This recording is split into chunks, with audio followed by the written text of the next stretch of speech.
कुछ लोग पूरी जिंदगी इंतजार करते रहते हैं और अंत में समझते हैं कोई आने वाला ही नहीं था। वे सोचते रहे एक दिन सही मौका आएगा, एक दिन कोई हाथ पकड़ेगा, एक दिन जिंदगी आसान हो जाएगी।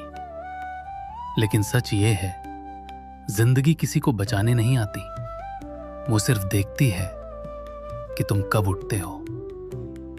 भगवान ने तुम्हें भूखा इसलिए नहीं छोड़ा कि कोई तुम्हें खिलाए, शायद इसलिए कि तुम किसी और को खिलाना सीखो। एक गांव में एक आदमी रहता था। वो बहुत आलसी था, इतना आलसी कि उसे भूख भी लगती थी तो वो मेहनत नहीं, मौका ढूंढता था। उसे खाना चाहिए था लेकिन काम नहीं, आराम चाहिए था लेकिन जिम्मेदारी नहीं। एक सुबह वो गांव के बाहर घूम रहा था। उसने सोचा आज किसी खेत से सेब चुरा लूंगा। जैसे ही उसने पेड़ से सेब तोड़ने की कोशिश की, एक किसान ने उसे देख लिया। किसान उसकी तरफ दौड़ा और वो डरकर जंगल की तरफ भाग गया। भागते भागते वो जंगल के भीतर पहुंच गया। वहां उसने एक अजीब दृश्य देखा। एक बूढ़ा भेड़िया जिसकी सिर्फ 2 टांगे थी। वो ठीक से चल भी नहीं सकता था, न दौड़ सकता था, न शिकार कर सकता था, न खुद को बचा सकता था। फिर भी वो जिंदा था। वो आदमी हैरान था। उसने सोचा ये कैसे संभव है। तभी उसने दूर से एक शेर को आते देखा। शेर के मुंह में मांस का एक टुकड़ा था। डरकर वो आदमी पेड़ पर चढ़ गया, लेकिन भेड़िया वहीं रहा क्योंकि वो भाग ही नहीं सकता था। आदमी ऊपर से देखता रहा और फिर उसने कुछ ऐसा देखा जिसने उसकी सोच बदल दी। शेर आया, भेड़िए के पास रुका और अपने मुंह का मांस उसके सामने छोड़ दिया। फिर चुपचाप वहां से चला गया। आदमी स्तब्ध रह गया। उसने सोचा, वाह, भगवान कितना दयालु है। अगर वो इस अपाहिज भेड़िए का इंतजाम कर सकता है तो मेरा भी करेगा। उसी क्षण उसने एक फैसला लिया। वो भी कहीं बैठकर इंतजार करेगा कि कोई आकर उसे भी खाना दे जाए। वो गया, एक पेड़ के नीचे बैठ गया और इंतजार करने लगा। पहला दिन बीता, कोई नहीं आया। दूसरा दिन बीता, भूख पड़ गई। तीसरा दिन, शरीर कांपने लगा, लेकिन कोई नहीं आया। न खाना, न मदद, न चमत्कार। आखिरकार भूख से टूटकर वो वहां से उठा। चलते चलते उसे रास्ते में एक वृद्ध साधु मिले।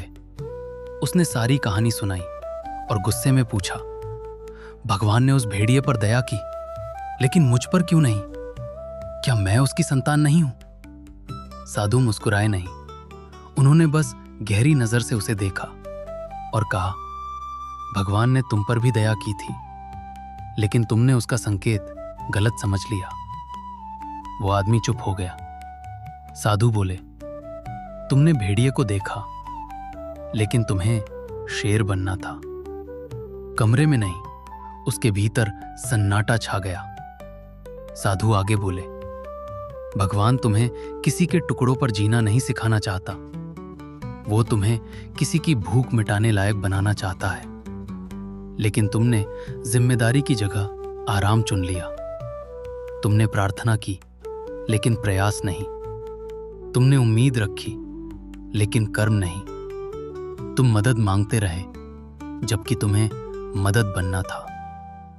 ये शब्द सीधे उसके अहंकार पर लगे, क्योंकि पहली बार उसे समझ आया, वो गरीब पैसों से नहीं था, वो गरीब जिम्मेदारी से था। और शायद हम सब कहीं ना कहीं ऐसे ही हैं। हम कहते हैं बस सही समय आ जाए, बस मोटिवेशन मिल जाए, बस कोई सपोर्ट कर दे। लेकिन सच ये है, ज्यादातर लोग मेहनत से नहीं भागते, वे जिम्मेदारी से भागते हैं। वे चाहते हैं कि कोई आकर उनकी जिंदगी बदल दे, जबकि बदलाव हमेशा अंदर से शुरू होता है। याद रखो, भेड़िया जिंदा रहता है, लेकिन शेर दूसरों को जीवन देता है।